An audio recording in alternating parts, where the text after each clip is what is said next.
Plastic surgery is a surgical specialty that devotes itself to the restoration of normalcy and correcting flaws. Whether this is something that is an injury, whether this is something from a cancer operation, or whether it's simply a person feeling that they don't look like themselves. What we do is that we combine techniques and understanding of the intricacies of aesthetics, the normalcy, and we put that together to provide that thing which is needed for you. It's not just a series of operations, but it's a holistic view on how you fit into all of the rest of it and how that fits into you. But what I do is I take people as they are and address the specific needs that they have. If they want to have larger breasts, obviously very often it's a breast augmentation. If childbirth and weight fluctuations have caused the breast to sag and to be unattractive, then we can do a breast lift in different types of ways. If the breasts are entirely too large, we can do a breast reduction and alleviate some of the symptoms that get in the way of the patient's life. If you've got unwanted areas of fat that can't go away with diet and just good, clean living, then I can help you out in terms of doing either liposuction or non-surgical treatments for the removal of some of that fat. If you have excess skin of your arms, of your thighs, of your abdomen, there are ways to eliminate these things and to give you the contour that you deserve and the contour that you used to have. Deciding what kind of a procedure to do and whether you're a candidate is not an easy process.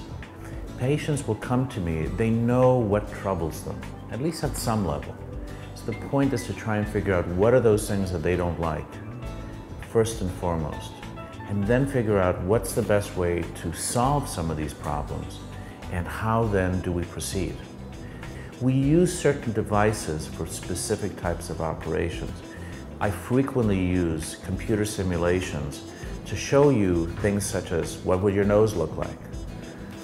What would your face look like? What would other parts look like? What kind of contours would please you and what can I deliver on? And the other thing that we do is three-dimensional simulation, which is absolutely beautiful from the standpoint of looking at breasts, for breast lifts, breast reductions, and certainly for breast augmentations. The more the patient knows, the more prepared the patient is, the easier the process becomes. So there's much less of the debate on should we do it this way, should we do it that way. The patient is always involved in those decisions, and we have to make it as clear as possible. So we utilize some of these things, some of these computer-generated images, as a means of communication and making sure that we've really got it nailed down. The patient process, from coming to see me as a consultation to walking out as a happy patient, has some steps. And the first step is coming in for a consultation. At that point, you express your desires. I talk to you about what are the operations all about, try and inform you as much as possible to prepare you for this. All patients have choices. Choices about what they want to do, and choices about who's going to do it, who's your surgeon. So the real question is, why come to me? And I think that really the answer is one of preparation and devotion and focus. The issue is that my credentials speak for themselves. I had my undergrad degree at Johns Hopkins, medical school at the University of Wisconsin, general surgery at the University of Chicago. I followed my chief of plastic surgery to Detroit and then to Texas. And when I finally came back, I was at Michael Reese Hospital doing reconstructive and a lot of cosmetic work. I became acting chief of plastic surgery at Michael Reese Hospital back when it was actually a very strong hospital. Since that time, my practice has developed and I focused more and more on the cosmetic procedures. I found it and it found me. So I've really taken my entire life since the time that I was a child to now to be who I am and to allow that level of care and that focus. So what about Botox? What about fillers? What about liquid facelifts? How does that fit into my practice and how does that fit into the things I do? Not to have it would be a terrible mistake, because the point is sometimes we need that little finesse. We need the icing on the birthday cake. We need the decorations. We need those things that take it to perfection. And this is how I view the use of neurotoxins such as Botox and fillers. I use a whole bunch of different fillers. I use different types of neurotoxins. The whole idea is to shape the face and to shape that expression into something that is very pleasing. Now, how does that jibe with facelifts and other types of procedures? Again, the foundational aspect of it, that thing that gets you started, is the surgery. The rest of it are things that we add to it to make it really good. Now, what if we take that too far? What if we start filling up everything and you don't want to have surgeries, so you want some fillers? And the problem is, too often you end up looking like a moon face. Everything begins to fill. Everything begins to lose its definition and lose its contour. This is not attractive. This is not what people are really supposed to look like.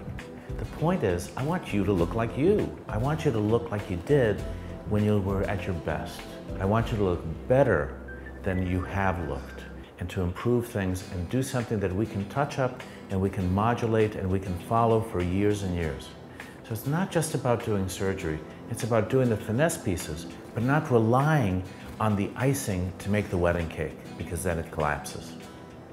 When I created the Gellner Center 11 years ago, I had a lot of experience with other types of practices. I had a lot of experience in plastic surgery. I wanted something special. I wanted to have an environment that would cater to the patient's needs and that would put the patient first. It's not about me. It's not about the person over there. It's about you and only you. So the point is that we want to make sure that the entire experience, from consultation to surgery to follow-up care, is as seamless as we can possibly make it.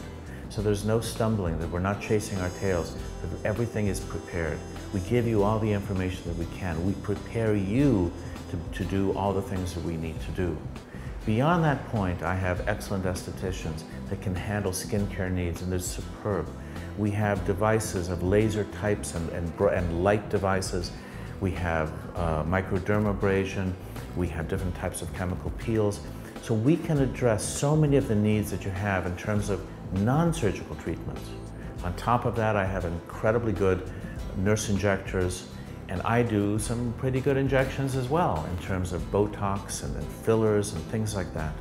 So the whole point is that we want to expand the entire experience and reach a given totality, because it's not just about the operation, it's not once and done, but it's really the entire picture. To the fullest extent possible, I want to be the Four Seasons, the Ritz-Carlton of plastic surgeons. I'm not interested in being just one of the guys. I want to do something special. I devoted my practice to that, and that's what I deliver.